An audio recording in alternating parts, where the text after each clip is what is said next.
Halo semuanya, apa kabar? Ikut aku jalan-jalan lagi yuk. Kali ini liburannya kita motoran ya. Pasti seru banget nih di jalan. Terus tonton videonya ya, jangan di skip.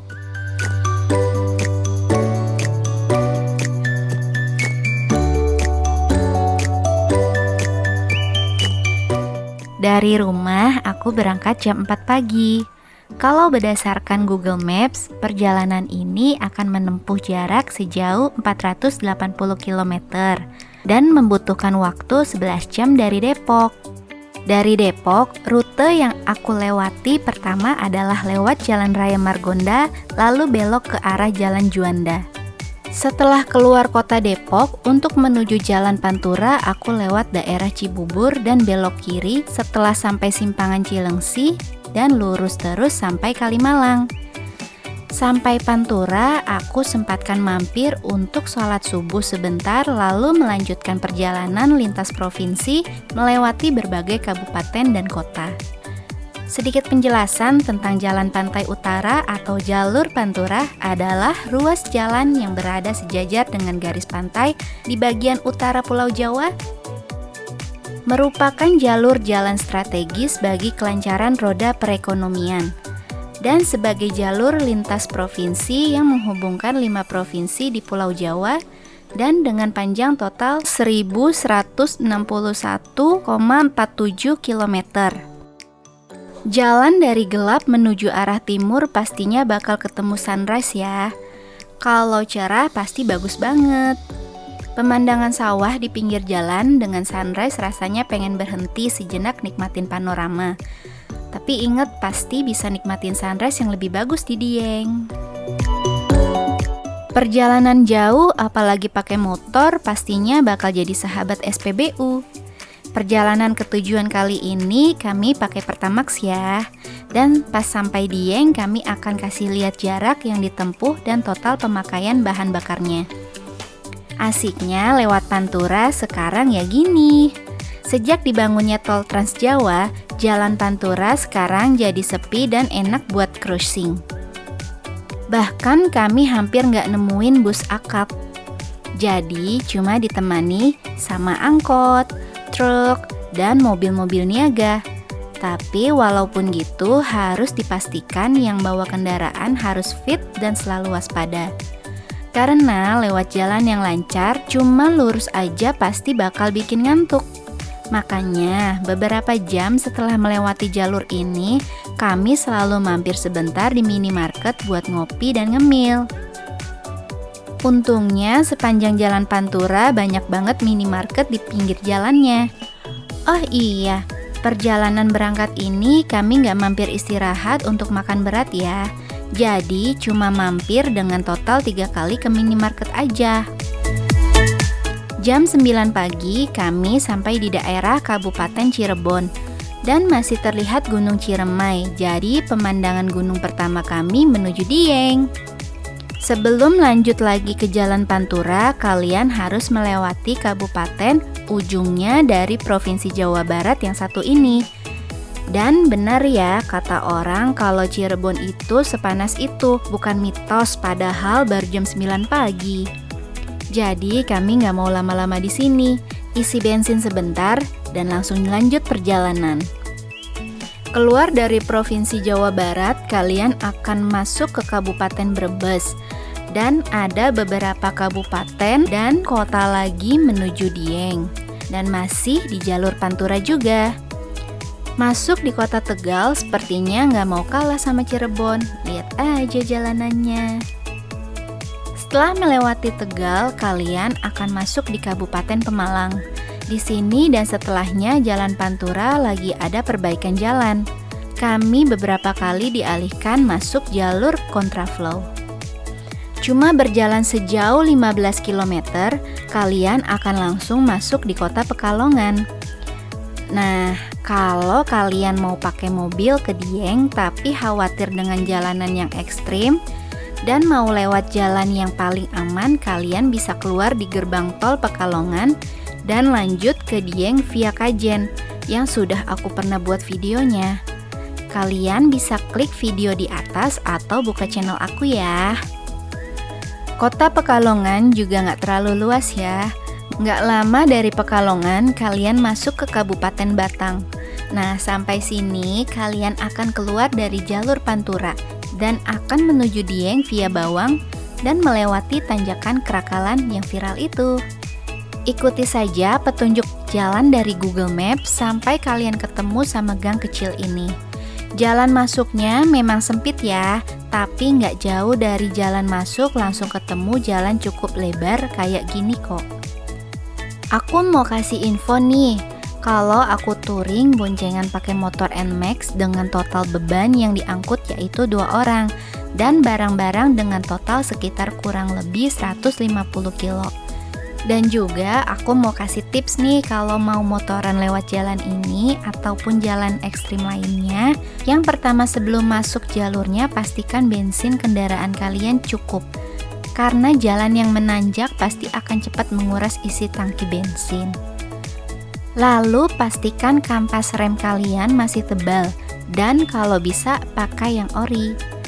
Terus pastikan skill rider yang mumpuni, sehat jasmani dan rohani. Dan yang paling utama tentunya kendaraan kalian harus sehat juga. Jadi ini namanya Jalan Bawang. Jalan ini dulunya jalan setapak, baru 5 tahun lalu mulai diperbagus dan jadi salah satu rute menuju Dieng. Kalau masih terang pemandangannya luar biasa dan kurang recommended kalau lewat sini saat malam. Dan lebih baik lewat Kajen karena nggak ada penerangan jalannya dan harus lewat jalan yang di pinggiran jurang. Lewat jalan ini butuh perjuangan untuk naik sampai atasnya dengan cara melewati tanjakan Kerakalan yang viral itu. Dari mulai masuk Jalan Bawang, kalian akan dipaksa untuk tarik gas tanpa henti hingga melewati tanjakan Kerakalan pun masih ada beberapa tanjakan yang harus dilewati lagi. Nah, jadi di depan kami itu tanjakannya. Kami berhenti sebentar untuk ambil momen dan ambil gambar. Kalau bawa motor sendiri sih mudah-mudah aja, tapi jadi tantangan kalau boncengan. Kalau dari video sih nggak kelihatan seberapa curamnya. Kalau mau lihat lebih jelas, kalian bisa mampir di channelnya Kru Kakalan. Dari sini jalannya masih menanjak dan jadi lebih menantang lagi kalau ketemu mobil atau truk yang ikutan nanjak juga. Sampai di sini sudah nggak akan ketemu dengan tanjakan curam dan akan dibayar oleh pemandangan yang seperti ini. Aku saran sih sebelum lanjut ke Dieng, walaupun sedikit lagi sampai, kalian istirahat sejenak aja dulu di Bukit Si Gemplong Tol Kayangan. Aku niatnya pas pulang mau mampir untuk ambil gambar. Pulangnya malah lewat Wonosobo. Tapi karena udah sering kesini, jadi aku kasih rekaman trip Dieng sebelumnya pas di sini ya.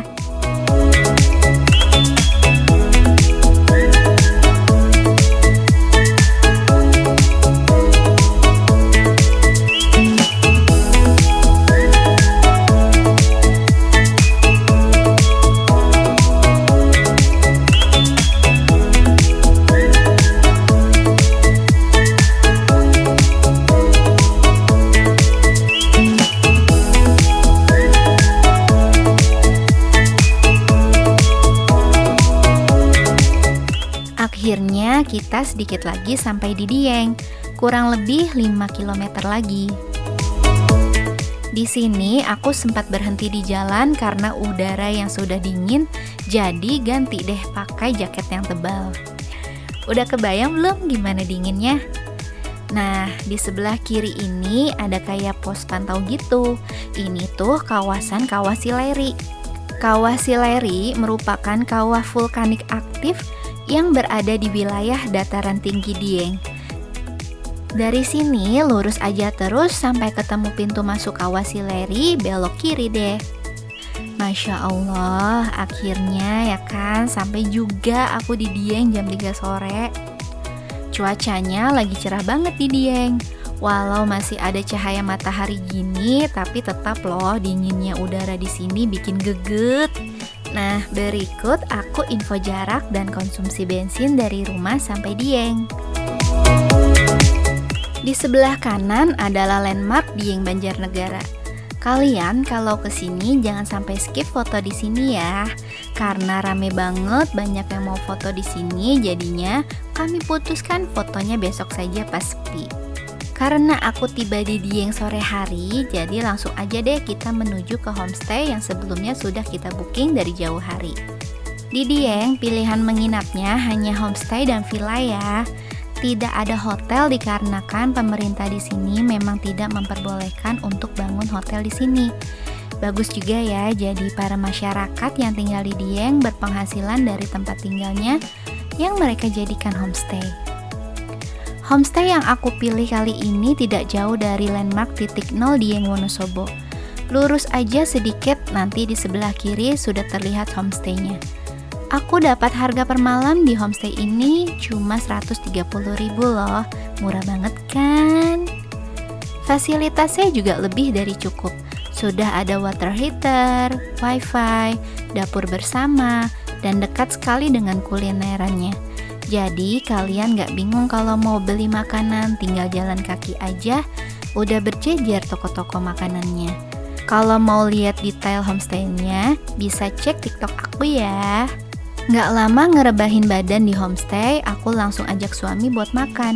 Karena pas di perjalanan tuh nggak berasa lapar, malah haus aja bawaannya. Pas sampai Dieng baru berasa lapernya. Hehehe. Yuk, makan dulu yuk. Sehabis makan langsung balik ke homestay istirahat karena besok pagi-pagi mau lihat sunrise di Bukit Skuter. Senja di Dieng cantik juga ya. Pagi semua, ikut aku ke Bukit Skuter yuk. Dari homestay aku jalan jam 5 pagi. Dari homestay cuma butuh waktu 5 menit ke Bukit Skuter. Perjalanannya nggak akan aku rekam full ya, karena minim banget penerangan. Singkat cerita, sampailah kami di Bukit Skuter. Dan seperti ini pemandangan sunrise di Bukit Skuter. Memang bukan yang terbaik yang pernah aku lihat, tapi buat apa ke Dieng kalau nggak lihat sunrise-nya? Perlu diingat, jalan menuju ke sini tidak recommended untuk mobil, walaupun bisa aja. Karena kebetulan kami bawa motor, Bukit Skuter jadi pilihan kami. Karena selama ke Dieng belum pernah ke sini, karena pakai mobil terus. Pas sampai di Bukit Skuter, mas-mas yang jaga masih tidur. Mungkin karena weekday ya, jadi tidak seramai weekend. Tapi aku bangunin kok, hehehe. Tiket masuk per orangnya 10.000 dan biaya parkir motor 5.000.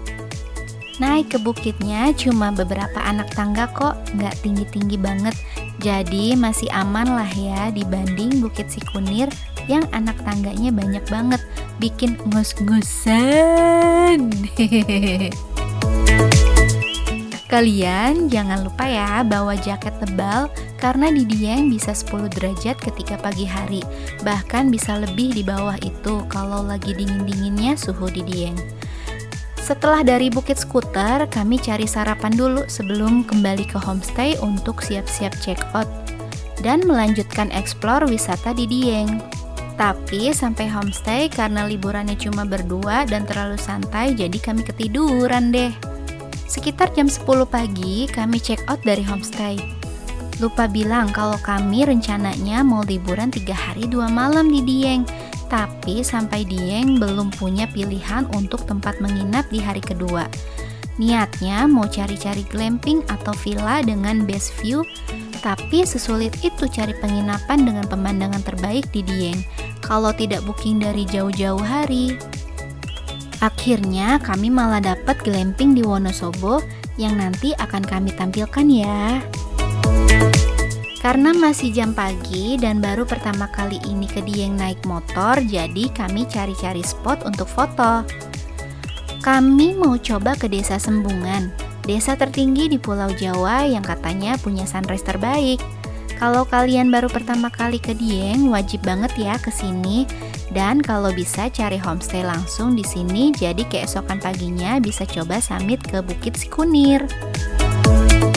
Karena nanti udah nggak di daerah Dieng lagi, jadi kami sempatkan foto di landmark Dieng Banjarnegara. Sayang banget sekarang ada pungli parkirannya. Padahal terakhir ke sini 4 bulan lalu, kalau mau foto di sini nggak perlu bayar parkir. Karena udah siang tapi belum masuk jam check-in penginapan, jadi kami mau cari spot foto lagi sekaligus makan siang. Karena penginapannya ada di daerah Wonosobo, kami mau mampir ke daerah Tambi dan coba ambil gambar di jalur Tambi via Temanggung yang videonya ada di mana-mana karena panorama Gunung Sindoronya. Jalan ke Dieng dari Wonosobo sekarang sudah ada pengaspalan lagi. Kelihatan banget ya kalau jalanannya baru diaspal, beda saat terakhir kami kesini 4 bulan yang lalu. Masuklah kami di daerah Tambi dan Sikatok, daerah yang terkenal dengan view Gunung Sindoro dan kebun tehnya. Sudah beberapa kali kami kesini tapi belum pernah ke Jalan Tambi dari arah Temanggung yang ini. Tiap trip ke Dieng pasti ke Tambi, tapi belum pernah nyoba lihat pemandangan Gunung Sindoro dari sebelah timur. Masya Allah ya, view-nya sepanjang perjalanan bagus banget. Kami sempat berhenti sebentar untuk foto di pinggir jalannya. Tidak lama setelah itu, kami melanjutkan perjalanan karena sudah mau jam check-in penginapan yang kedua, tapi sebelumnya kami mampir sebentar di warung sebelah wisata kebun teh Sikatok untuk makan siang. Setelah makan, lanjutlah kami menuju arah Wonosobo, menuju penginapan yang lokasinya ada di sisi lain Gunung Sindoro. Lihat deh, di depan view-nya 2 gunung, berasa seperti sedang melihat lukisan ya. Dan aku baru tahu ternyata ada gunung kembang di sebelah Gunung Sindoro yang cuma kelihatan kalau dari arah Wonosobo dan gak kelihatan kalau dari arah Dieng. Duh, kalian tuh udah gak perlu ragu lagi kalau wisata ke daerah Wonosobo karena akses jalannya sudah mulus lancar tanpa hambatan. View-nya bagus, kanan kiri ladang warga. Ini adalah tempat healing terbaik sih menurut aku untuk orang yang tinggal di daerah perkotaan yang padat. Hehehe. Jadi penginapan kami selanjutnya berada di daerah Damar Kasian, Kecamatan Kertek. Akses jalannya juga cukup bagus.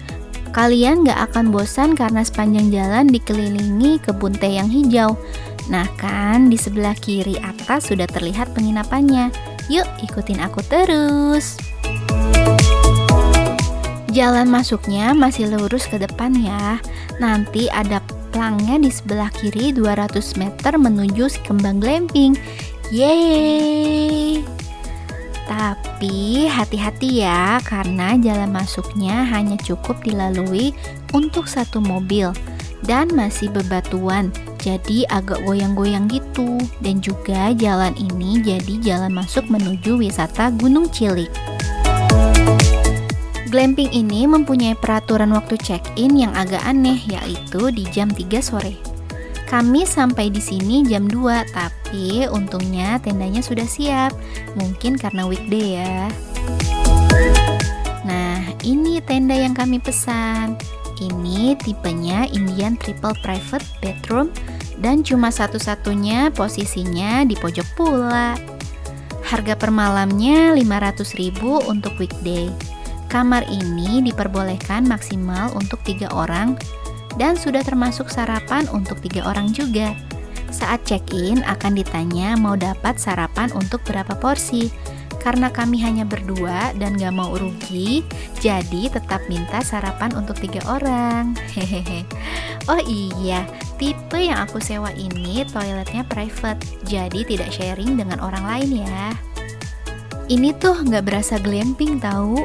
Kasurnya yang empuk, fasilitas yang lumayan lah ya menurut aku.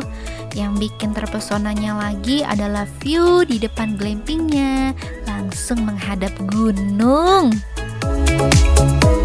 Jangan lupa jaket ya kalau menginap di sini, karena selain dingin, anginnya juga kenceng banget. Malam harinya meski angin kencang, tapi kami tetap akan barbekyuan. Sayang banget kan kalau udah pesan tapi barbekyuannya di dalam tenda. Walau dingin banget tapi gak berasa pas lagi barbekyuan karena hangat di depan kompor. Hehehe. Setelah kenyang makan, kami langsung istirahat karena besok selain mengunjungi satu wisata, kami akan langsung pulang ke Depok. Jadi harus mempersiapkan biar tubuh besok harinya itu fit kembali. Halo, selamat pagi. Setelah sarapan, kami berdua langsung menuju ke wisata Telaga Bedakah yang tidak jauh dari penginapan kami. Tinggal ikuti jalan saja, nanti ada pertigaan, kita ambil sebelah kanan. Setelah itu nanti ada pos tiket masuk kawasan Telaga Bedakah. Tiket masuk per orangnya 5.000 dan 2.000 untuk parkir motornya. Murah banget gak sih? Kami datang masih pagi-pagi sekali, sepi banget, tapi inilah yang aku harapkan biar fotonya tuh lebih leluasa. Telaga Bedakah ini berlokasi di antara kebun teh Tambi di Kecamatan Kertek, Wonosobo. Telaga Bedakah memiliki suasana yang sejuk. Pemandangannya bagus banget, bikin betah berlama-lama di sini. Kalian pokoknya jangan sampai skip ke Telaga Bedakah kalau lagi wisata ke Wonosobo ya. Oke deh, sampai di sini saja. Terima kasih yang sudah menonton video aku. Semoga sedikit info yang aku beritahu di video memudahkan kalian untuk berwisata ke sini. Sampai jumpa di video liburan aku selanjutnya. Bye bye.